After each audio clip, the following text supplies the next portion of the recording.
तो चलिए शुरू करते हैं। जैसे ही फिल्म स्टार्ट होती है हमें एक राजा दिखाई देता है जो अपनी महान पावर्स के लिए बहुत मशहूर है। उसके पास कई सोल्जर थे।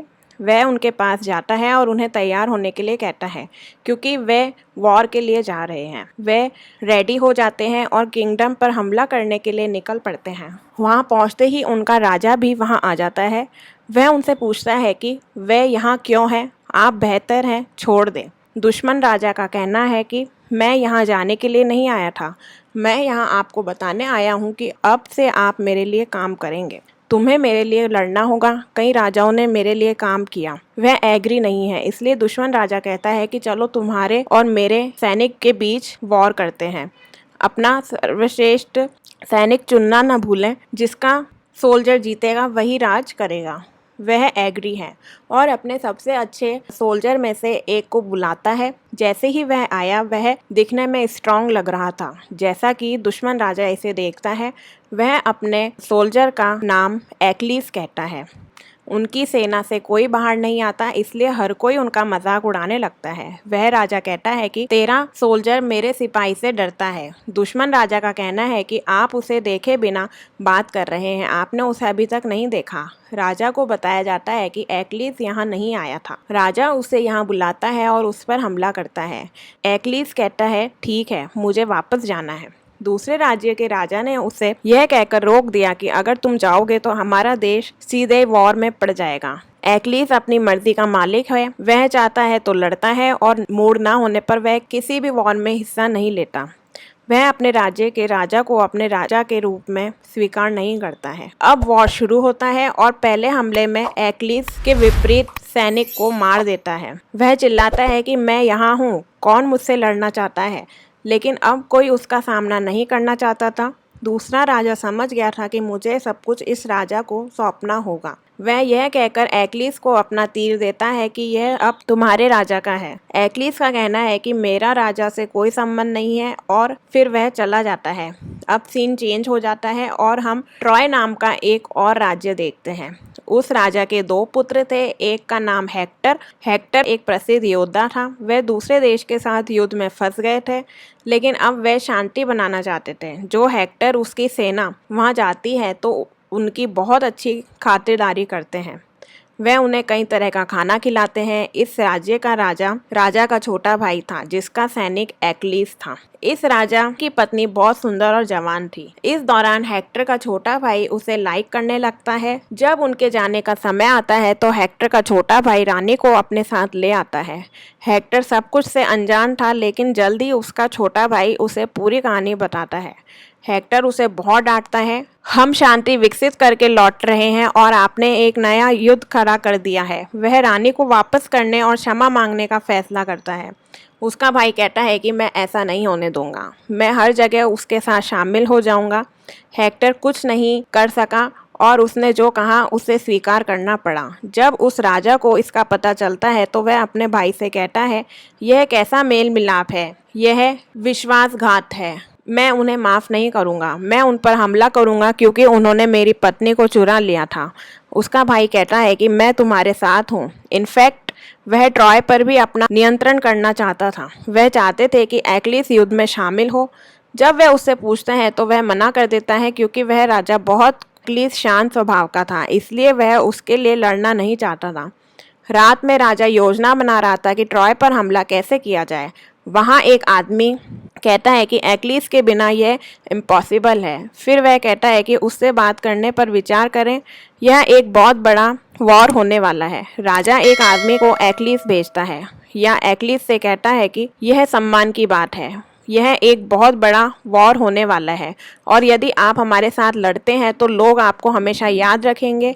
ये वही है जो आप चाहते हो। एक्लीस भी यह चाहता था, इसलिए वह ये सुनकर चिंतित हो जाता है। वह सुझाव लेने के लिए अपनी माँ के पास जाता है, इसलिए उसकी माँ कहती है कि यह एक खतरनाक लड़ाई होगी। कोई नहीं जानता कि एक बार आप चले गए तो वापस आएंगे या नहीं, लेकिन अगर आप इस वॉर में मर गए तो लोग आपको तब तक याद रखेंगे जब तक दुनिया यहाँ है। फिर ये लोग वॉर की तैयारी में अपने जहाज़ों को चलाने लगते हैं। फिर हम हेक्टर को अपने फादर के पास जाते हुए देखते हैं। ट्रॉय किंगडम के राजा के लिए। वह कहता है कि कुछ भी बुरा होने से पहले हमें राजा की पत्नी को वापस कर देना चाहिए, हम सब मर जाएंगे। तो उसका भाई कहता है कि रानी भी यही चाहती थी और मैं किसी का दिल नहीं तोड़ सकता। हेक्टर का कहना है कि हजारों लोगों की जान लेने के बजाय एक दिल को तोड़ देना बेहतर है, लेकिन वह राजा उसे भी वापस भेजने के लिए तैयार नहीं होता है। हेक्टर का कहना है कि आप नहीं जानते कि वह कितने जालिम है। वे यहाँ एक विशाल सेना के साथ आएंगे और हमें मार डालेंगे।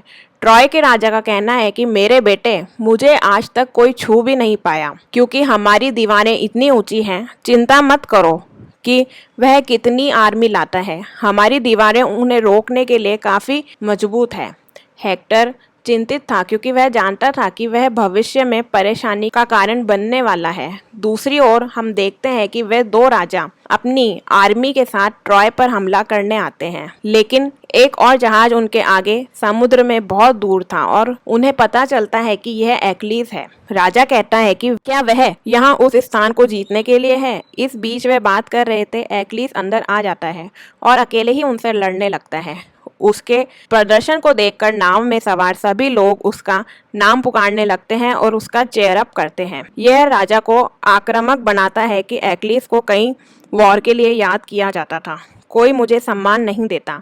एक्लीस सब कुछ अंदर से लूट लेता है, लेकिन हेक्टर वहां आ जाता है। वहां हेक्टर से कहता है कि मैं तुम्हारे साथ नहीं लड़ूंगा, हमारी लड़ाई कल से शुरू होगी। हम देखते हैं कि एक्लीस एक तंबू में एंट्री करता है। वहां एक गर्ल रो रही थी। एक्लीस के लोगों ने उसे अन्य लोगों के साथ कैद कर लिया। वह सच में हेक्टर की कजन बहन थी। वह कहती है, तुमने हमारे लोगों को मार डाला, हम तुमसे बदला लेंगे। एक्लीस उसके पास जाता है और पूछता है कि क्या वह उससे डरती है। वह कहती है नहीं।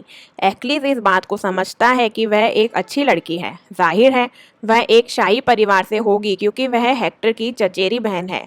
एक्लीस उससे कुछ नहीं कहता और राजा के पास चला जाता है। राजा उससे कहता है, क्या तू यह सोचता है कि लोग तुझे केवल इसलिए याद करेंगे कि तूने वॉर जीत लिया? यह मेरा राज्य है और मैं इसका राजा। फिर तुमने पहले जाकर चतुराई क्यों दिखाई?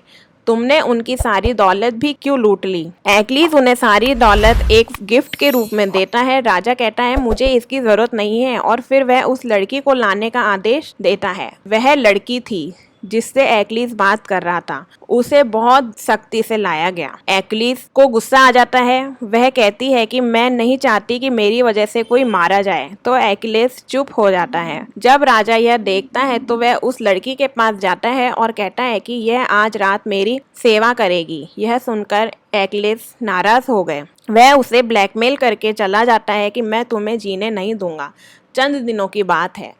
तब हम एक्लीस को एक जगह बैठे देखते हैं। उसके निजी सैनिक उसके पास आते हैं और कहते हैं कि कमर कस लो, हमें वॉर में जाना है। एक्लीस का कहना है कि मैं उनके खिलाफ लड़ने वाला नहीं हूँ, तुम लोग भी नहीं लड़ोगे। अब हम देखते हैं कि सुबह हो गई है। एक तरफ हेक्टर और उसका छोटा भाई था और दूसरी ओर वह आक्रामक राजा थे। वे भाई थे।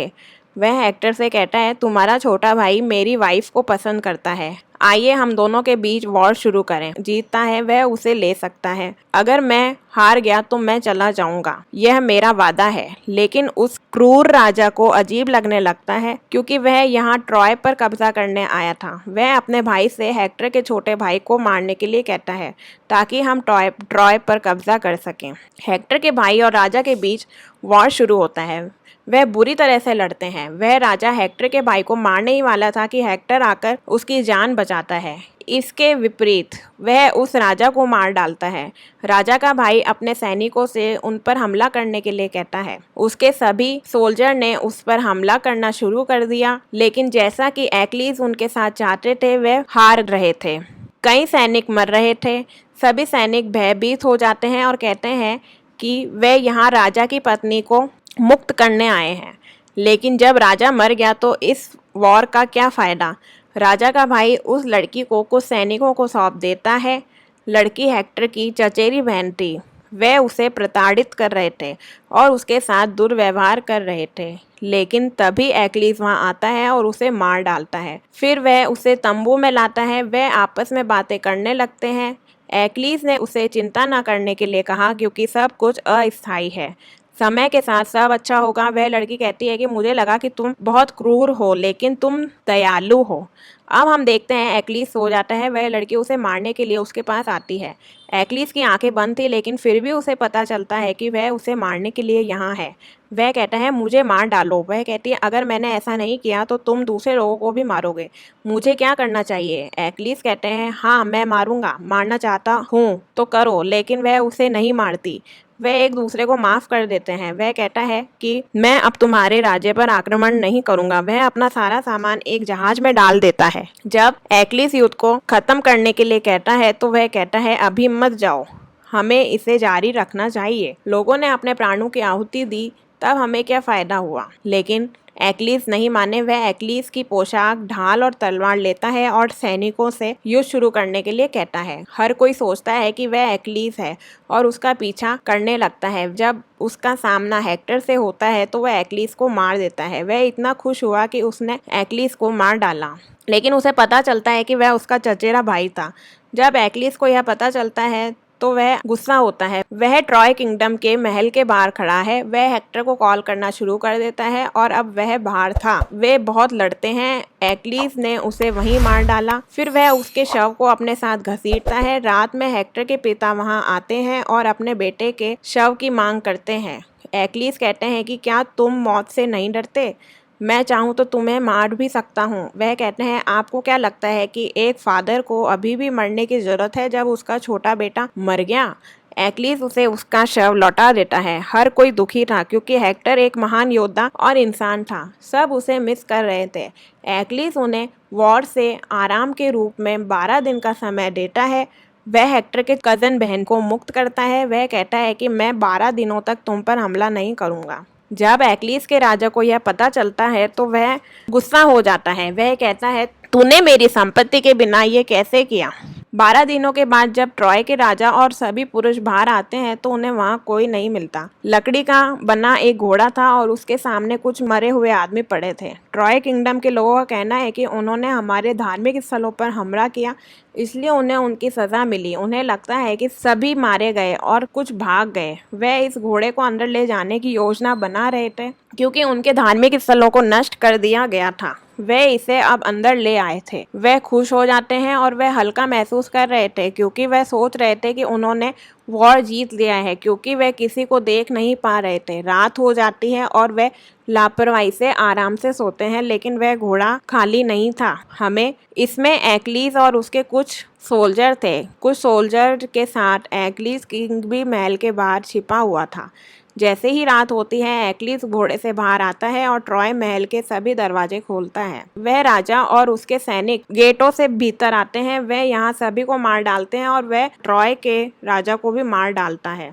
हेक्टर का चचेरा भाई सब कुछ सामान्य होने की प्रार्थना कर रहा था, लेकिन वह क्रूर राजा उसके साथ दुर्व्यवहार करने लगता है। वह लड़की अपना खंजर निकालकर उसे मार देती है। उस लड़की को पकड़ने के लिए 2 सोल्जर आगे बढ़ते हैं, लेकिन एक्लिस वहां आता है और उन दोनों को मार डालता है। हेक्टर का छोटा भाई वहां आता है। वह एक्लिस के पैरों पर तीर चलाता है। यह उसके पैरों को छेद देता है, लेकिन एक्लिस फिर भी वहीं खड़ा रहा और उसे मारने के लिए आगे बढ़ा, लेकिन हेक्टर का भाई उस पर और तीर चला देता है। इससे एक्लिस कमजोर हो जाता है और वह वहीं गिर जाता है। हेक्टर का कज़न बहन उसे ऐसा करने से मना कर रहा था, उसे मत मारो, लेकिन वह नहीं सुनता। एक्लिस ने उस लड़की को जाने के लिए कहा, बेहतर होगा कि आप उसके साथ चलें क्योंकि पूरा ट्रॉय किंगडम खत्म होने वाला है। वह नहीं जाना चाहती थी, लेकिन उसे जाना पड़ा। वहाँ एक्लिस की मौत हो गई। यहाँ हम देखते हैं कि एक्लिस जल गया। वहाँ से उठ रहे धुएं को हेक्टर का कज़न बहन देख रहा था। यहाँ फिल्म का दुखद अंत होता है। देखने के लिए धन्यवाद और ये मूवी यहीं समाप्त होती है। हेलो गाइस, आपको ये मूवी का हिंदी एक्सप्लेनेशन कैसा लगा और आगे आप कौन सी मूवी का एक्सप्लेनेशन सुनना चाहेंगे, कृपया कमेंट में लिखकर बताएं और मेरे इस चैनल को लाइक और सब्सक्राइब जरूर करें। और हाँ, बेल आइकन दबाना मत भूलिएगा, जिससे आपको समय समय पर आने वाली मूवीज़ की नोटिफिकेशंस मिलती रहे। धन्यवाद।